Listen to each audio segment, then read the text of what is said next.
Burada tüketicilerimizi uyarmak istediğimiz husus, tüketiciler herhangi bir ihtiyacını karşılamak üzere hemen bir mağazaya gidip ihtiyaçlarını karşılamamalı. Bir ön araştırma yapmalı.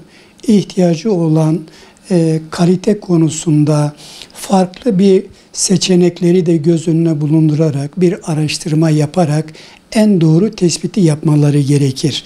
Ancak indirim konusunda market ve mağazalarda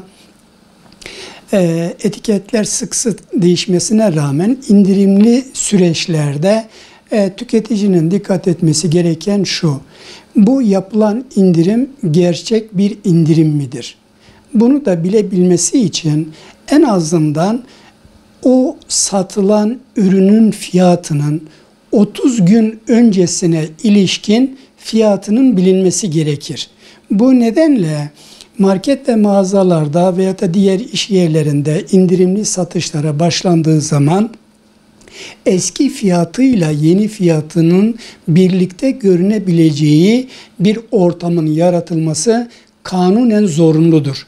Tüketicilerimizin buna dikkat etmeleri, her indirimin gerçek bir indirim olmadığını, zaman zaman indirimlerin yapılmadan önce bir kat böyle giydirildiğini, ondan sonra bir indirim yapıldığını, aslında o indirimin gerçek bir indirim olmadığını, malın yanıltıcı ve aldatıcı fiyatlarla tüketicilere indirilmiş gibi satıldığına ilişkin çok ihbarlar alıyoruz. Tüketicilerimizin son derece dikkatli olmaları ve dediğim gibi bir araştırma yapmadan karar vermemelerini öneriyoruz. Hiç kuşkusuz Ticaret Bakanlığımızın bu konularda yaptığı denetimleri sık sık siz de basında takip ediyorsunuz, yapılmaktadır.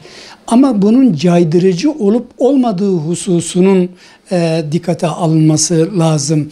Ve bütün bu denetimlere rağmen daha sistemli, geniş ve satıcı ve sağlayıcılarının denetim mekanizmasının sürekliliğini hissetmesi ve bir yanlış yapıldığında bu yanlıştan başta kendisinin zarar göreceğinin kendisi tarafından iyi bilinmesi gerekir. Burada tabii devletin adaleti, devletin denetim konusundaki piyasanın bilinçli tüketici, basiretli tacir üzerinden yürütülmesine ilişkin devletimizin bir politikasının sürekliliğinin yürütülmesiyle bu mümkün olabilir. Yani tüketici satın aldığı bir malı iki katına veyahut da bazen daha fazlasına fahiş fiyatlarla satın alabiliyor. İkincisi, serbest piyasa mekanizması bozuluyor. Yani bir doğru işleyen, hani biraz önce dediğim gibi bilinçli tüketici, basiretli tacir üzerinde yürüyen ve serbest piyasanın da keyfi bir piyasa olmadığını, bunun denetlendiğinde dolaylı olarak tüketicinin denetimiyle birlikte sağlıklı bir süreç içerisinde yürütülmesi gerekir. Ama bu tür manipülasyonlarla hem piyasanın durumu bozuluyor, hem arz talep dengesindeki bozulmalar da genelde ülke ekonomisine zarar veriyor.